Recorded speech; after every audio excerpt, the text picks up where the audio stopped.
Is anyone surprised about this? The largest private sector strike in years is playing out in supermarkets across the Northeast. So, labor strikes occurring in the most liberal states in the Union during a time where the economy is inflated in terms of labor and debt, and when economic illiteracy is at an all time high, I'm not surprised.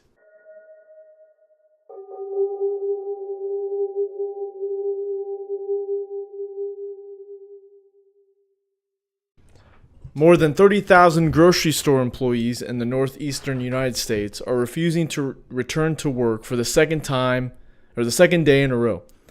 Cashiers and deli workers at Stop and Shop, never heard of those, supermarkets walked off the job Thursday afternoon at 240 stores in Connecticut, Massachusetts, and Rhode Island, saying the supermarket chain is trying to slash their pay by hiking health insurance premiums and lowering pension benefits for new employees. Okay, so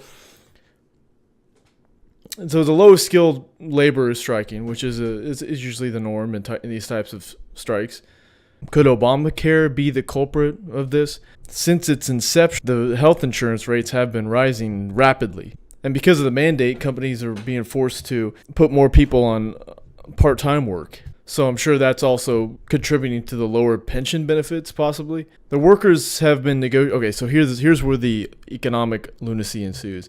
The workers have been negotiating new job contracts with the company since January, according to their labor unions, which are part of the United Food and Commercial Workers Union International. Workers want their paychecks to get larger, not smaller, they say, especially now that Stop and Shop's profits are growing faster than before.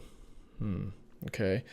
They're a billion-dollar company because of us, one associate who was picketing with coworkers outside a Stop and Shop in Middletown, Connecticut, said Friday in a video posted on Facebook by the local union. We are out here striking and protesting to show what's fair and what's right.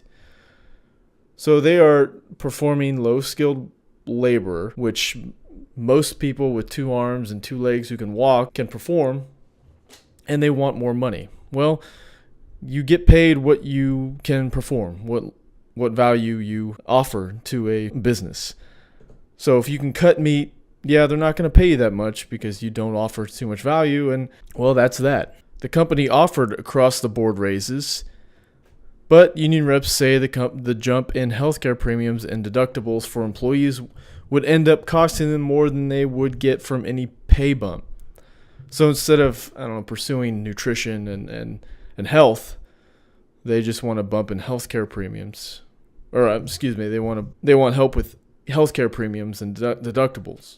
So instead of doing the right thing, but the little more difficult thing, they want immediate gratification right now. Of course, Stop and Shop is the only major supermarket chain in the northeastern United States with a largely unionized workforce. That's a mistake on their part. The company said in a statement that it's disappointed with that workers chose to carry out the stoppage to disrupt services at our stores. They argue that their offer, which includes bonuses and some pay raises, is reasonable and that the union's proposal would increase labor costs for the chain. This would make our company less competitive. So their demands would injure their place of employment and most likely cause cuts in hours, layoffs, etc. The company says it's prepared to keep the stores open but have some closed because they don't have enough workers. In a show of support for striking employees, many customers have refused to cross the picket lines. So we got this tweet by Rebecca Lobo, who has no clue of the intricacies of the claims by the picketers and the economic impact it has on it. But of course, she's just going to choose the easy thing and support them.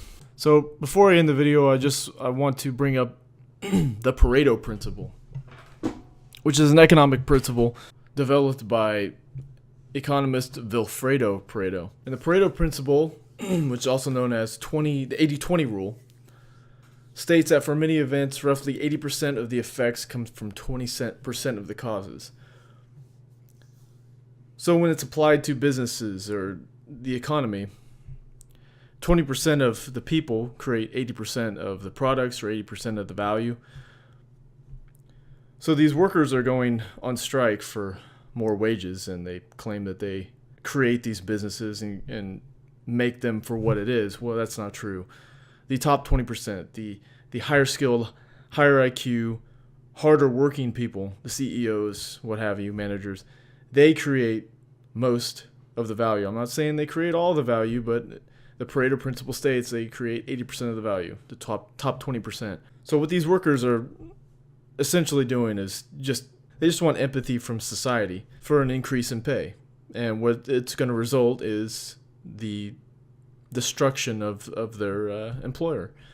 And they don't know any different. They can't think ahead. They're economically illiterate, public school educated people. So that's why I advocate for private schools and more emphasis on economic, because this economic illiteracy is going to destroy the West, which it probably already has already.